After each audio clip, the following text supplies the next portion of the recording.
Pues venga, vamos a empezar. Hablar de números complejos. En realidad lo que vamos a hacer, rascamos solo un poco la superficie, porque digamos que no vais a estudiar funciones en números complejos, eso es lo que se conoce como variable compleja. Simplemente vamos a estudiar los números complejos y sus propiedades, ¿vale? Entonces, lo primero que vamos a hacer es vamos a definir qué es un número complejo. No vamos a dar a nivel histórico cómo aparecieron, ¿vale? Pero lo que sí vamos a hacer es, con la ayuda del plano real, vamos a utilizar, y vamos a utilizar podemos incluso enfocarlo desde un punto de vista vectorial, que el número complejo para mí, o para nosotros será, vamos a representar como z, y z va a venir definido por la parte real más la parte imaginaria. Esto es la parte real y esto es la parte imaginaria. De hecho, veréis que se escribe muchas veces así. Esto, acostumbraros mucho a este tipo de nomenclatura, ¿vale? Porque se utilizará mucho, ¿vale? Entonces, fijaros que si z lo consideramos como si fuera un vector, la parte real sería la componente x y la parte imaginaria sería la componente y, ¿vale? Pero bueno, simplemente esto nos permite separar dos direcciones que se pueden sumar, pero no se pueden compactar. Es decir, yo el a y el b no puedo operarlos entre ellos, ¿vale? Entonces, esto que acabo de escribir yo ahora es lo que se conoce como la forma binómica. Forma binómica. Nacho. Dime. ¿El número complejo que sería el punto del final de la flecha o el vector? A ver, hay varias formas de ponerlo, pero para nosotros una forma de representarlo será a través de todo esto. Sería todo esto aquí. Aunque si dibujamos, por ejemplo, el plano como si fuera una circunferencia, en muchos sitios se pueden colocar como puntos, ¿vale? Pero como hablaremos de módulo y de argumento, nos es mucho más fácil hablar directamente de si fuera un vector, O sea, en este caso, el módulo para mí sería la longitud desde el origen hasta el punto, ¿vale? Y lo que llamaremos argumento será el ángulo que forme este número complejo, ¿vale? De hecho, a partir de la forma binómica, nosotros podemos expresar el número complejo de otra forma, que es lo que se conoce como la forma polar. Y la forma polar lo definiríamos de la siguiente forma, Por lo tanto, forma binómica tiene parte real y parte imaginaria, ¿vale? Y la forma polar lo escribiríamos de esta manera que os voy a poner ahora. Se puede escribir de varias formas, se puede escribir así, se puede escribir así, ¿vale? Esto, por ejemplo, en cinemática muchas veces se suele dar también algunos vectores en forma polar, Pero esto es lo que nosotros llamamos el módulo, y esto es lo que llamamos el argumento, ¿vale? Entonces, ¿qué es cada cosa? El módulo, ya os lo podéis imaginar, el módulo me da información de la longitud, de la longitud o sea, de la distancia entre este punto y este punto de aquí, ¿vale? En este caso, si dibujáramos, por ejemplo,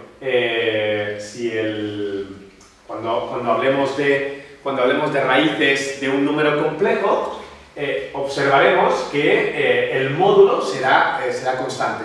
Por lo tanto, yo puedo dibujar una circunferencia de módulo que sea justamente esa longitud, y entonces todos los números complejos yo los puedo representar como puntitos que están encima de la circunferencia, ¿vale? Pues bien, teniendo en cuenta que esto es el módulo y esto es el argumento, ¿cómo calculamos el módulo y el argumento a partir de la forma binómica? Pues a partir de la forma binómica lo hacemos de la siguiente forma. Si tenemos en cuenta que mi número complejo tiene parte real A y parte imaginaria B, y esto es el ángulo que forma el número complejo con, por ejemplo, la parte real, ¿vale? Por trigonometría, nosotros sabemos que el coseno del ángulo pasa a ser directamente A entre Z, ¿vale? De hecho, esto de aquí, ya lo podemos poner si queréis, lo podemos poner en módulo, y el seno del ángulo sería directamente B entre Z. Luego, fijaros que A pasa a ser directamente el módulo de Z por el coseno del ángulo y B sería el módulo de Z por el seno del ángulo. Esto, fijaros, esto sería el paso previo a escribirlo en forma binómica. Es decir, si yo tuviera información sobre el módulo y tuviera información sobre el argumento, puedo definir la parte real y la parte imaginaria como módulo del número complejo por el coseno del ángulo del argumento y la parte imaginaria módulo por el seno del argumento. La pregunta ahora es, bueno, ahora yo es al revés. Yo quiero, de la forma binómica, quiero pasar a la forma polar. ¿Cómo puedo pasar de la binómica a la polar?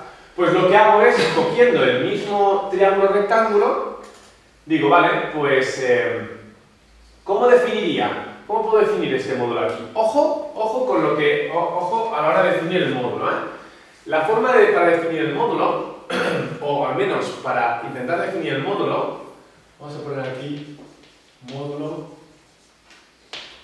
del número complejo. La expresión que utilizaremos, una expresión rápida, podría ser la siguiente. Es decir, bueno, si utilizamos el teorema de Pitágoras, diríamos el módulo es la raíz cuadrada de cada cateto al cuadrado, con lo cual sería a al cuadrado más b al cuadrado. Pero si queremos hacerlo bien, en plan profesional, el módulo lo escribimos como z por z conjugado, raíz cuadrada. ¿Por qué pongo el conjugado? O sea, uno pensaría, por ejemplo, si no estamos hablando de números complejos, hablamos de números reales, o hablamos de vectores, por ejemplo, el módulo de un vector yo lo podría escribir como el producto de él mismo por él mismo con la raíz cuadrada. Pero en el caso de los complejos, fijaros qué ocurre si yo lo defino el módulo de esta forma. Z por z raíz cuadrada. Fijaros. El número complejo z es a más i por b.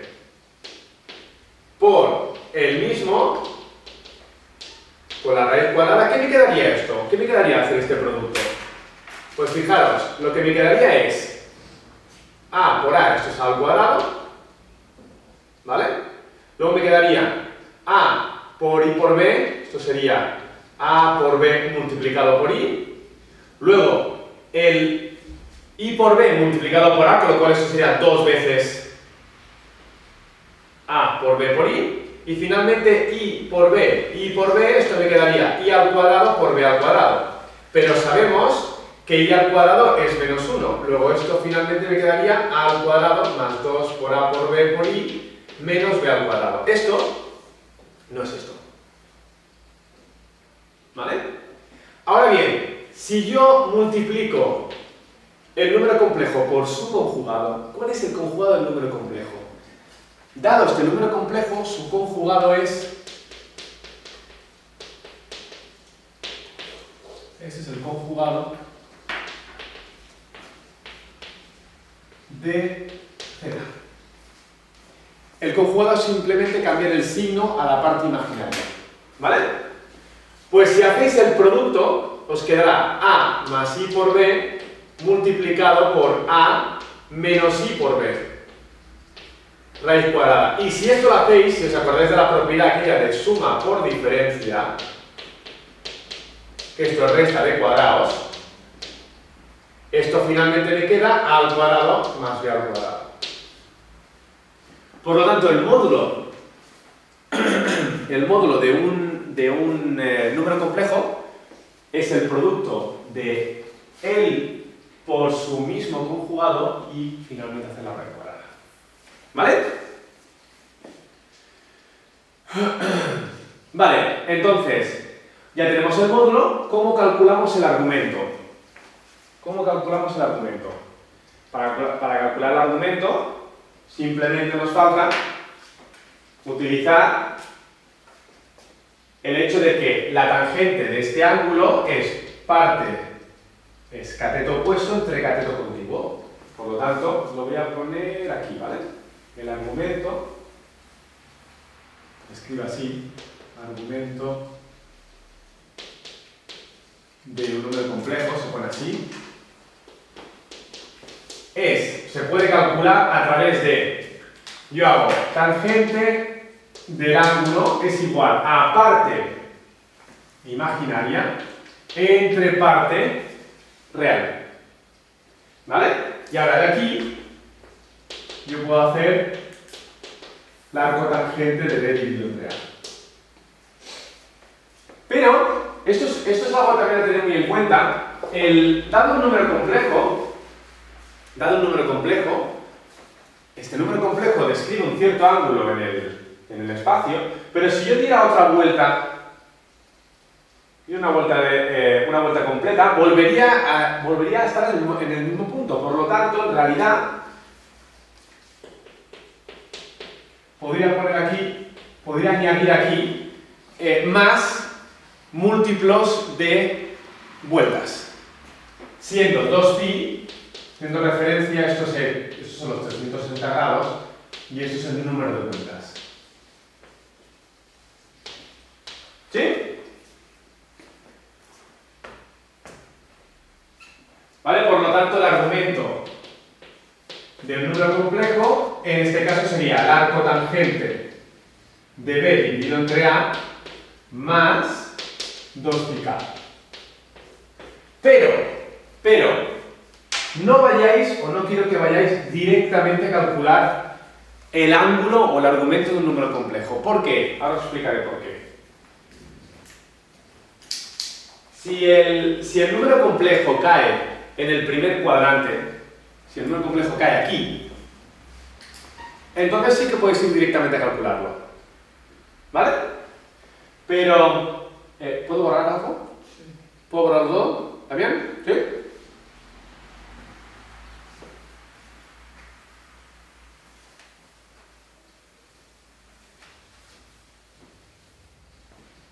Si el ángulo, como os decía, si el número complejo, perdón, si el número complejo cae en el primer cuadrante, el argumento, en este caso, pongamos que el número complejo es 1 más i, ¿vale? El 1 más i, la parte real es positiva, la parte imaginaria es positiva, por lo tanto, se encuentra en el primer cuadrante. Entonces, de aquí directamente, si calculáis el argumento del número complejo, que es arco tangente de 1 entre 1, esto directamente nos saldrá pi cuartos, que son 45 grados. ¿Vale? Pero, ¿qué ocurre si tengo yo este número complejo? O mejor os lo voy a poner. Bueno, lo pongo así. ¿Qué ocurre si tenéis este número complejo? En este número complejo, si lo representáis, observaréis que tiene la parte real es negativa y la parte imaginaria también es negativa. Luego se encuentra en esta dirección. ¿Vale? Entonces, si hacéis, tirando la calculadora, hacéis el arco tangente de menos 1 entre menos 1, os vuelve a salir pi cuartos. ¿Vale? Pero el ángulo que habéis encontrado es este de aquí. No es el argumento del número complejo. El argumento del número complejo que se mide desde el eje x positivo sería todo este argumento. Por lo tanto, el ángulo que habéis obtenido sí que es este ángulo de aquí, pero vosotros queréis todo este ángulo de aquí. a lo que al pi cuartos que habéis encontrado debéis añadirle el ángulo pi. Respuesta final, 5 pi cuartos. Así que mi consejo es, antes de calcular el argumento, primero representar el número complejo.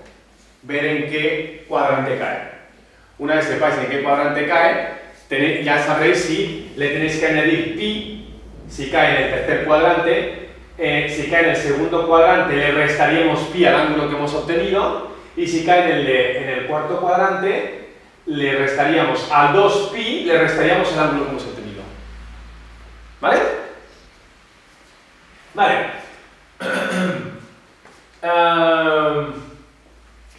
Más cosas.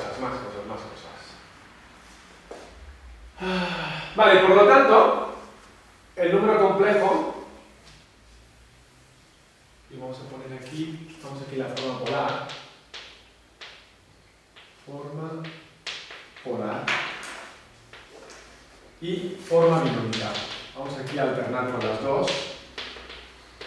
Binómica. Vale.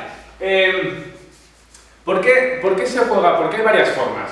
Bueno, si yo quiero, por ejemplo, sumar dos números complejos, en la forma polar queda descartado. Totalmente. Queda descartado. Si yo tengo, por ejemplo, voy a definir la suma y resta de dos números complejos, ¿vale? Si yo tengo, supongamos que tengo un número complejo A1 más I B1 y el número complejo A2 más I B2. Teniendo en cuenta, digamos, que tienen prohibidas las operaciones entre las componentes, la suma o resta de números complejos es simplemente suma o resta de la parte real más, en este caso sería más menos, bueno, más y veces B1 más menos B sub 2. ¿Me seguís? O sea, que si voy a sumar o voy a restar dos números complejos, puedo sumar o restar la parte real, sumar o restar la parte imaginaria. ¿Vale? Pero en forma polar no se puede. No es cierto que si yo tengo el número complejo, por ejemplo, puesto como z argumento 1 y z2 sería módulo z2 argumento 2, no es cierto que la suma de los dos es igual a módulo 1 más módulo 2. Eso no es verdad, eso no es cierto. ¿Vale? Entonces, cuando tenga que sumar o restar números complejos, si lo tengo en forma polar, lo paso a forma binómica. ¿Vale? ¿Qué pasa con las otras operaciones? ¿Qué pasa, por ejemplo, con el producto de la división? Se pueden hacer tanto con unos como con otros. Con la forma binómica y la forma polar. Pero voy a poner un ejemplo de cómo sería con la forma binómica y luego con la forma polar y veréis que es infinitamente más rápido. ¿Vale? Así que a la hora de... ¿puedo borrar? ¿Sí? A la hora de, por ejemplo, multiplicar, si yo tengo, por ejemplo, el número complejo, supongamos 1 más i, y lo voy a elevar a 2. Esto, yo directamente sé que lo puedo hacer como 1 más i por 1 más i. Y esto, una vez lo tengo aquí, pues aquí o aplico directamente el producto notable famoso o voy término a término. Esto sería 1 al cuadrado más 2 veces 1 por i más i al cuadrado. Esto finalmente esto es 1 más 2 por i menos 1. Resultado final, 2i. ¿Vale? Si tengo una división, por ejemplo, me voy a simplificar y dividir. Y aquí voy a poner forma binómica.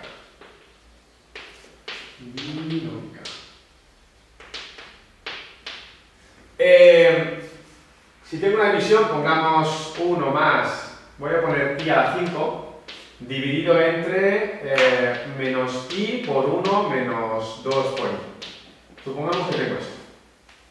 ¿Vale? Claro, una de las primeras horas que yo me encuentro, uno de los primeros elementos que he introducido ahora nuevos, es el hecho de i a la 5. ¿Qué es i a la 5?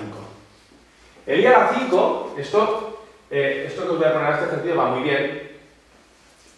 Es poner, por ejemplo, escribir las potencias de i. Por ejemplo, i elevado a 1 es i. Pero i elevado a 2 es menos 1 por definición. ¿Sí? Por cierto, esto no lo había puesto, pero i al cuadrado es menos 1, que es lo mismo que poner que raíz de menos 1 es lo mismo que i. ¿Vale? Vale, ¿qué es i al cubo? I al cubo es i al cuadrado por i, pero i al cuadrado es menos 1. Por i, esto es menos i. ¿Qué es i a la cuarta? I a la cuarta es i al cubo por i, pero i al cubo es menos i. Menos i por i pasa a ser menos i al cuadrado, pero menos i al cuadrado es 1. Porque i al cuadrado es menos 1, con el menos pasa a ser 1.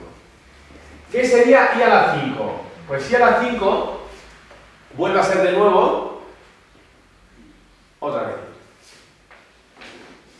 Y ahora aquí se repite de nuevo el ciclo. ¿Vale? Entonces, si a mí me dan, por ejemplo, una potencia muy grande de i, ¿cuál va a ser mi plan de ataque?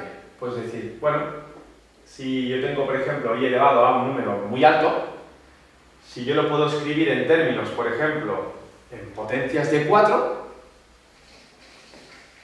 como yo sé que cada i a la 4 es 1, puedo coger ese número, dividirlo entre 4 con algún residuo y entonces reducirlo, ¿vale? Que es lo que en este caso, por ejemplo, pues en este caso del i a la 5, como os he puesto aquí, esto sería 1 más i, ¿eh? Pero esto para casa, ejercicio para casa, que sería i elevado a 1001. Esto para casa. ¿Vale? Vale, entonces, fijaros aquí, 1 más i a la 5. I a la 5 es i directamente, ¿vale? Menos i multiplicado por 1 menos 2 por i. Entonces, ahora aquí lo que vamos a hacer es, por ejemplo, si esta i de aquí, una opción es pasarla directamente arriba, que la forma de pasar la i arriba, o sea, yo puedo cambiar esta i, la puedo subir aquí arriba cambiando un signo menos. ¿Cómo? Multiplico por i y por i y es exactamente el mismo término, ¿vale?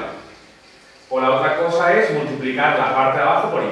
En este caso es 1 más i dividido entre menos i por 1, esto es menos i. Y menos i por menos 2i, esto sería más 2i al cuadrado, pero como i al cuadrado es menos 1, esto es menos 2. O sea que esto es 1 más i multiplicado, dividido entre, pues fijaros, menos menos, aquí puedo poner incluso el menos aquí, si me molesta, y pongo 2 más i. ¿Vale? Hasta aquí bien, ¿no? ¿Sí?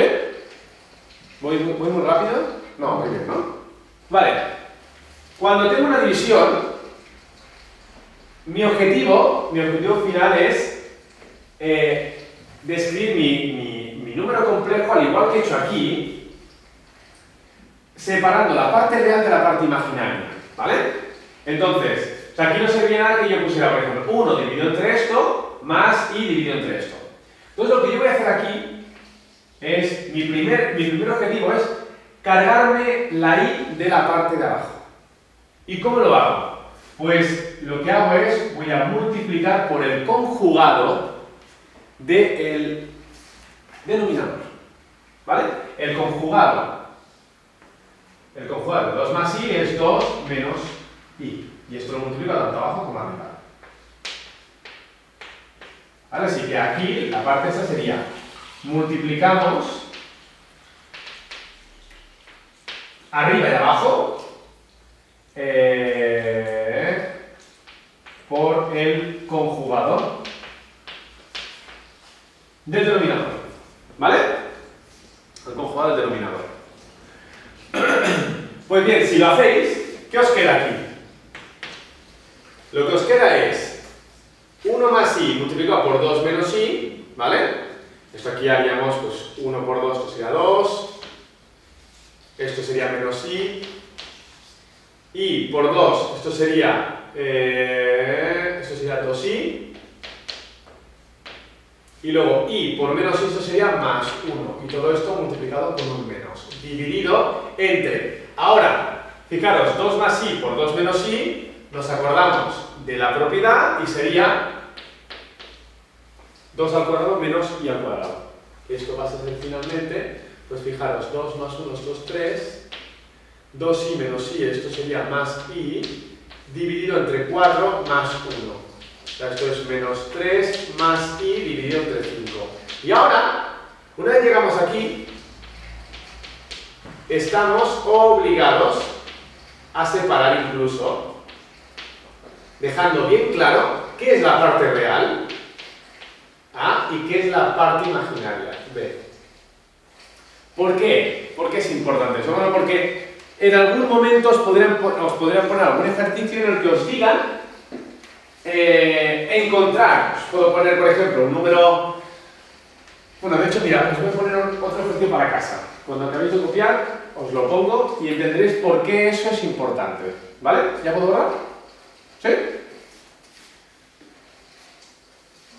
Imaginaos que os digo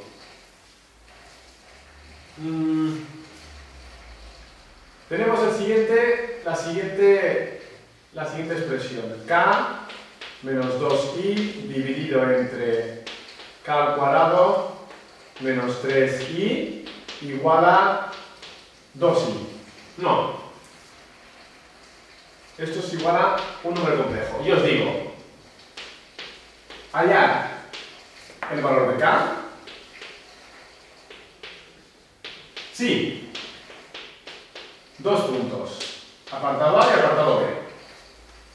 Si z es, digamos, es real puro. Y si z es imaginario puro. ¿Vale? Esto para casa.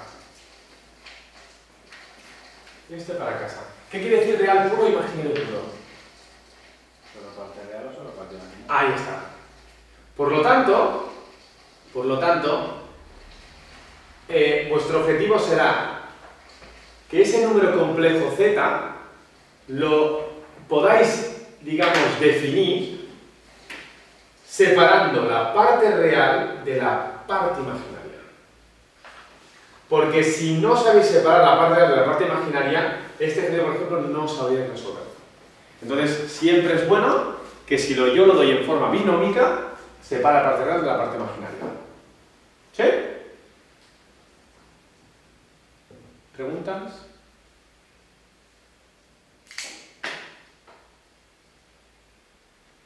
¿Vale?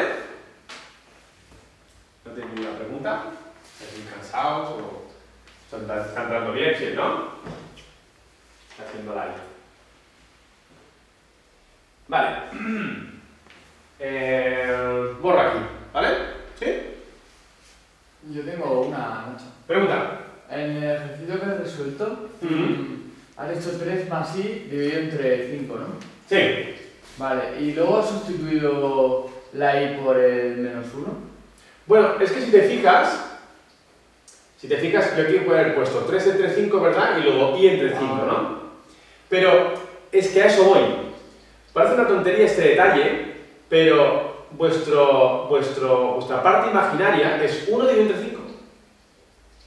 Entonces, si especificáis que hay un 1 separado de la i, es más fácil observar que vuestra parte imaginaria es menos 1 entre 5 que no poner directamente i entre 5. O sea, el hecho de separar lo que es la i y lo que es el coeficiente que multiplica la i nos puede ayudar mucho, ¿eh? Vale. ¿Vale? Vale, voy borrando, ¿eh? ¿Estás bien? ¿Te pica? Sí, es por la tiza. No, es por el frío. Ah, vale. Vale. Estaba pensando así, digo, como sea por la tiza, digo, que yo la tiza, tú. Pues bueno, si no, espérate, te voy a quitar más el de esto y ya está.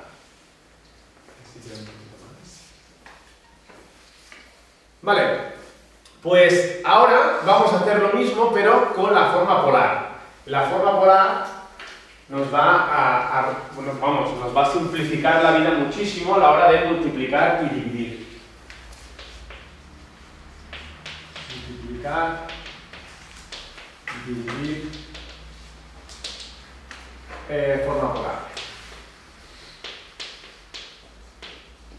Pero antes de empezar con la forma polar, lo vamos a hacer a través de la fórmula de Euler, ¿vale? O sea, voy a definir el número complejo, vamos a poner aquí forma exponencial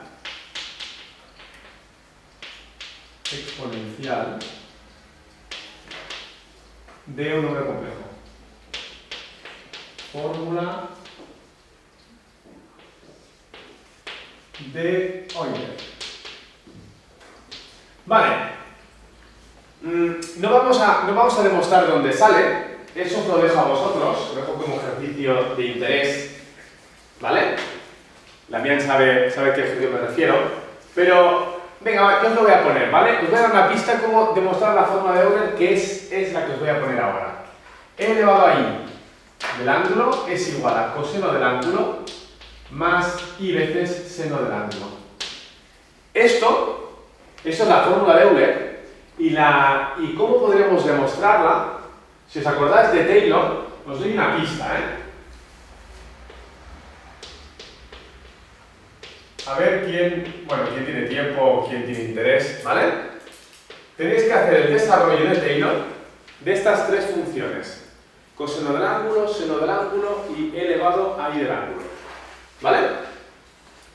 Nada, no hace falta que las hagáis en todos los términos, A ver quién es el primero que es capaz de, mediante desarrollo de Taylor,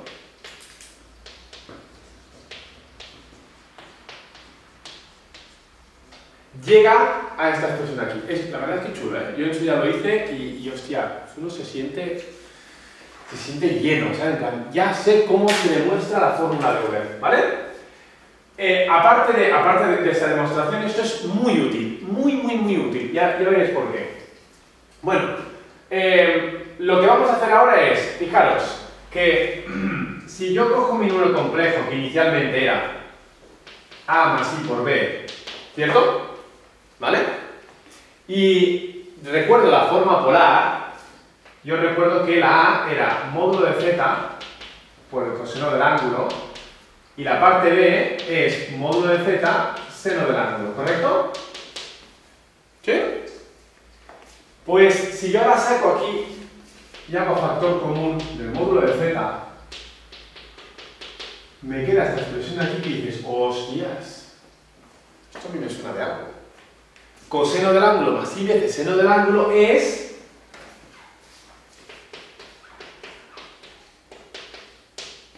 elevado a i veces el argumento. ¿Vale? Pues bien, hemos pasado de la forma binómica a la forma, si queréis, trigonométrica, y de aquí hemos pasado a la forma exponencial. ¿Vale?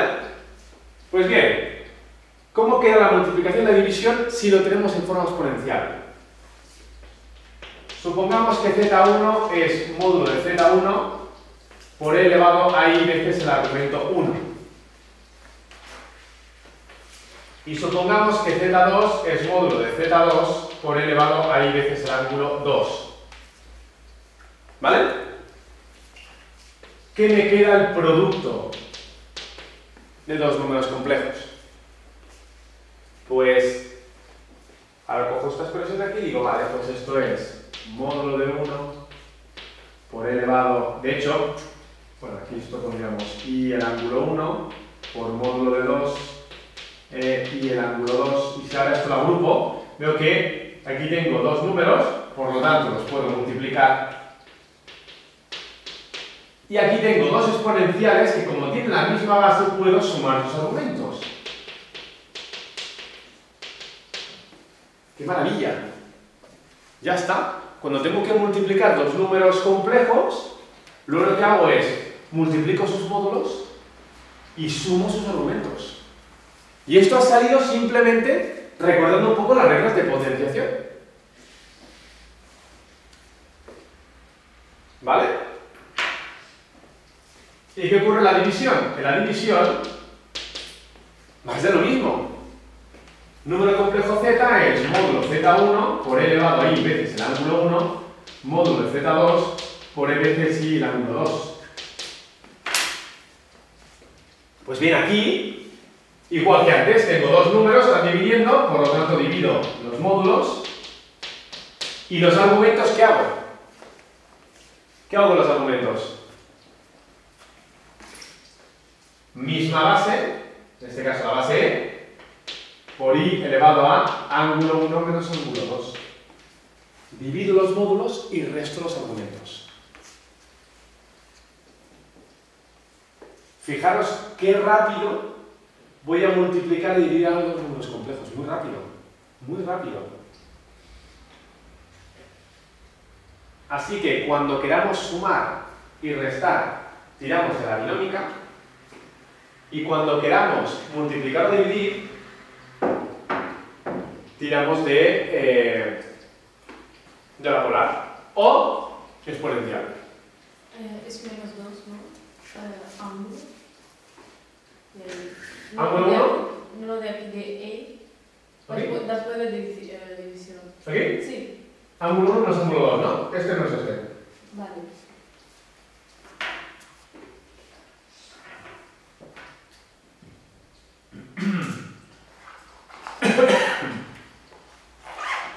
Pero vamos a ir más allá.